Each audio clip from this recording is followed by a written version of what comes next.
तो चलिए खबरों में आगे बढ़ेंगे। समाजवादी पार्टी के नेता और यूपी के पूर्व सीएम अखिलेश यादव ने ईडी, सीबीआई और आयकर विभाग की कार्रवाई पर प्रतिक्रिया दी। उन्होंने भारत निर्वाचन आयोग से बड़ी मांग की है।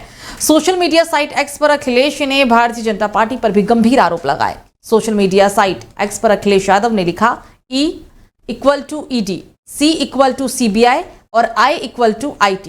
जिस तरह ईडी, सीबीआई और आईटी विभाग के आगे के पहले अक्षरों को मिलाकर ईसीआई बनता है, वो दरअसल इस बात का सकारात्मक इशारा है कि इलेक्शन कमीशन ऑफ इंडिया ही उम्मीद की वो किरण है जो बीजेपी सरकार द्वारा ईडी, सीबीआई और आईटी डिपार्टमेंट के दुरुपयोग पर आगे से लगाम लगा सकता है। आज से हम 2024 के शुरुआती चुनावी महीने में प्रवेश कर रहे हैं। आशा है कि चुनाव आयोग अपनी संवैधानिक जिम्मेदारी निभाते हुए बेलगाम, बेईमान सरकारी तंत्र को सक्रिय नहीं होने देगा और हमेशा की तरह लोकतांत्रिक मूल्यों की रक्षा के लिए ढाल बनेगा।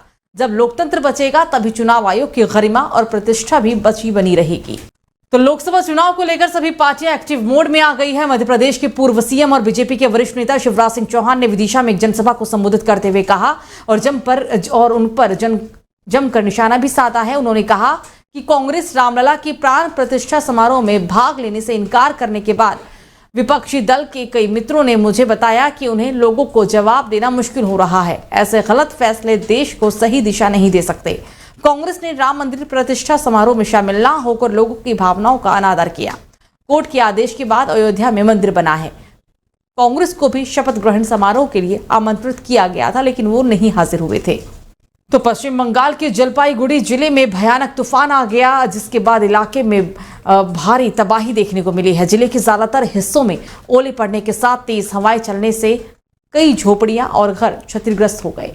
इस तूफान से अब तक 5 लोगों की जान जा चुकी है, बल्कि 500 लोग भी इसमें घायल हुए हैं। जिसके बाद मीडिया से बात करते हुए ममता बनर्जी ने कहा है कि एक आपदा आई जिससे कई घर क्षतिग्रस्त हो गए और 5 लोगों की मौत हो गई।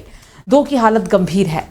मुख्यमंत्री ने आश्वासन दिया है कि प्रशासन मौके पर मौजूद है और हर जरूरी सहायता दी जा रही है। सरकार पीड़ितों की मदद के लिए हर मुमकिन कोशिश भी कर रही है। प्रशासन जरूरतमंद लोगों के साथ खड़ा रहेगा।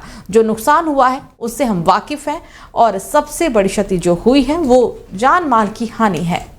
तो आज 1 अप्रैल से नए फाइनेंशियल ईयर की शुरुआत हो गई है और इसके साथ ही देश में कई बड़े बदलाव भी लागू हो गए हैं जो सीधे आपकी फाइनेंशियल हेल्थ से जुड़े हुए हैं।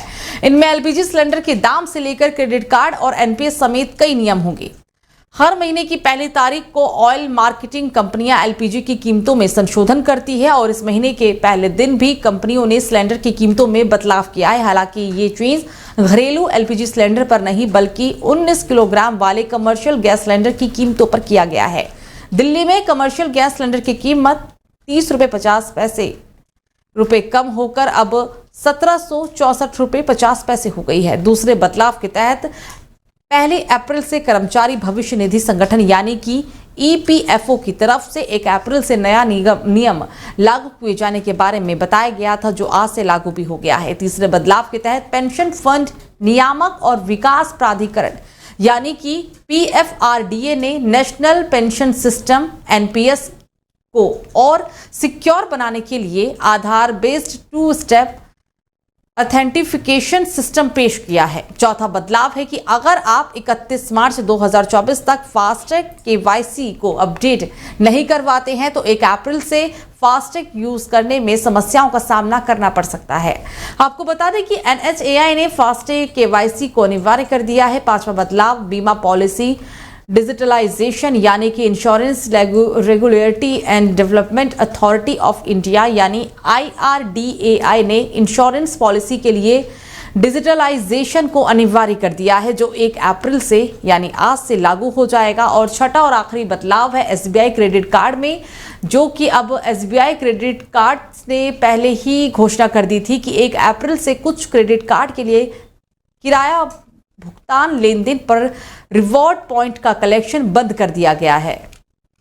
तो बिहार में पूर्णिया लोकसभा सीट को लेकर कांग्रेस नेता पप्पू यादव की जिद अब भी बरकरार है। वो इस सीट को लेकर एकदम से अड़े हुए हैं। उन्होंने हालांकि एक बार फिर राजद सुप्रीमो लालू प्रसाद यादव से गुहार लगाई है। पप्पू यादव ने लालू यादव से कहा है कि गठबंधन हित में पूर्णिया सीट पर वो फिर से विचार करें और उसे कांग्रेस के लिए छोड़ दें। देर रात किए अपने ट्वीट में राजेश उर्फ पप्पू यादव ने लिखा कि बिहार में इंडिया गठबंधन के बड़े भाई राजद के प्रमुख लालू जी से पुनः आग्रह है कि वो गठबंधन हित में पूर्णिया सीट पर पुनर्विचार करें, कांग्रेस के लिए छोड़ दें। देश भर में फैले पूर्णिया लोकसभा क्षेत्र के साथ ही मेरे जन नामांकन में शामिल होना चाहते हैं। उनकी सुविधा के लिए पूर्णिया ही महान जनता द्वारा प्रस्तावित नामांकन तिथि 2 अप्रैल की जगह अब 4 अप्रैल को किया गया है। आप सब इसमें शामिल हो, आशीष दे। आपको बता दें कि पूर्णिया लोकसभा सीट को लेकर पप्पू यादव 1-2 बार लालू यादव से मुलाकात भी कर चुके हैं। इसके बावजूद भी ये सीट पप्पू यादव को नहीं मिल पाई है। ये सीट राजद की अभी तक कोटे में ही है। लालू यादव ने कुछ दिन पहले ही जेडीयू से आरजेडी में शामिल हुई बीमा भारती को यहां से अपना उम्मीदवार बनाया है। बीमा भारती को अब टिकट मिलने के बाद पप्पू यादव और आक्रामक दिख रही हैं और इस सीट पर वो डटे हुए हैं।